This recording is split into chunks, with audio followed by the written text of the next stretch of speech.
Chapter 17.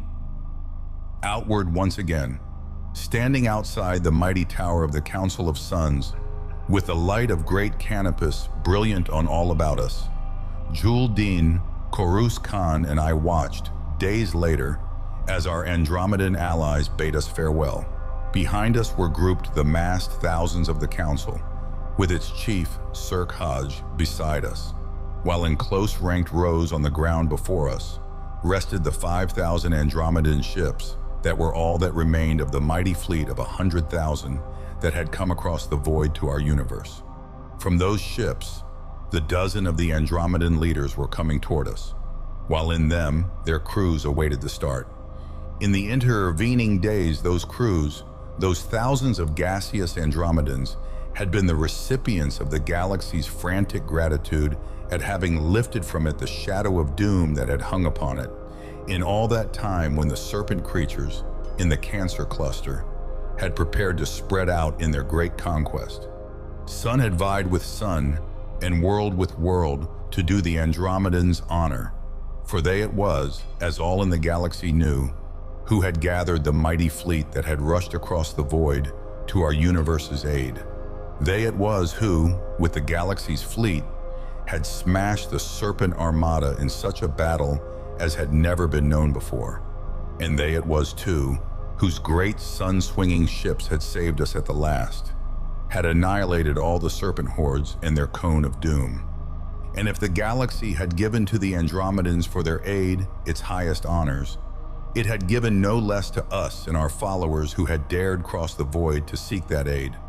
To me, who had led that wild expedition across the Gulf and had led the great Andromedan fleet back to our galaxy and into the colossal battle of universes.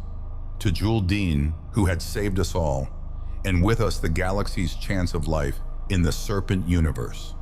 And to Korus Kan, who when captured with the sun-swinging craft by the attraction ships, had managed to escape them in the void far out from the Andromeda universe, by replacing in an upward position some of the purple-forced projectors of the sun-swinging ships, blasting the disk ships that held them with the force of those projectors, and racing back to find our great fleet gone, speeding across the void after us and flashing in to save us at the last moment.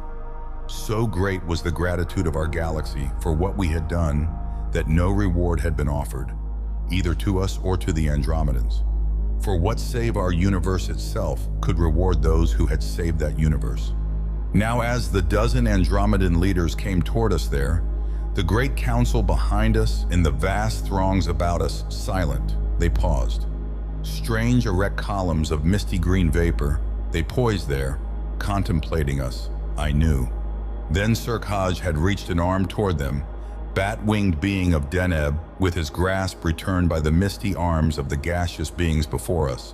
And then they had passed from him to Jhul Din, and from the big crustacean to Korus Kan, and from his gleaming metal figure to me. There was a strange tightness across my throat as I reached a hand out toward them, and they paused as they grasped it, paused as for the third and for the last time I gripped hands with these gaseous beings of an alien universe, whose great fleet I had led through the void from battle to mighty battle. Then they had turned, were gliding toward their ships, and now we three turned toward our own long cigar-like ship that waited beside us, for we were to pilot them out through our galaxy into outer space once more. Into our craft we stepped, up into its pilot room with Korus Kan at the controls once more, and then we were driving up from the great world beneath, with the 5,000 Andromedan ships behind us. We're slanting up and outward, out from that world, out from great canopus, until it was dwindling and diminishing behind us, out through the galaxy's swarming suns and past the great nebula that had been the Cancer cluster, until we were driving out from the galaxy's edge into the great void once again. Our ship and the ships about us slowed, halted. Before us lay the vast darkness of outer space, infinite in extent. Before us and to the right in that darkness, far ahead and hardly to be seen, was visible a dim little flicker of light, the flicker that was the serpent universe, a dying universe almost as lifeless as the worlds within it were now. And to the left and ahead glowed the misty little patch of light that was the Andromeda universe.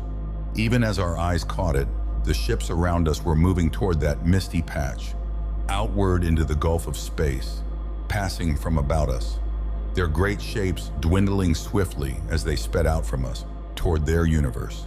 Standing there, shoulder to shoulder, we three watched them go until at last they were but tiny points ahead, were wavering, were vanishing, were gone. Yet still, though, we stood there unmoving, gazing out after them, with before us the silence and darkness of the eternal void, and behind us the galaxy stars.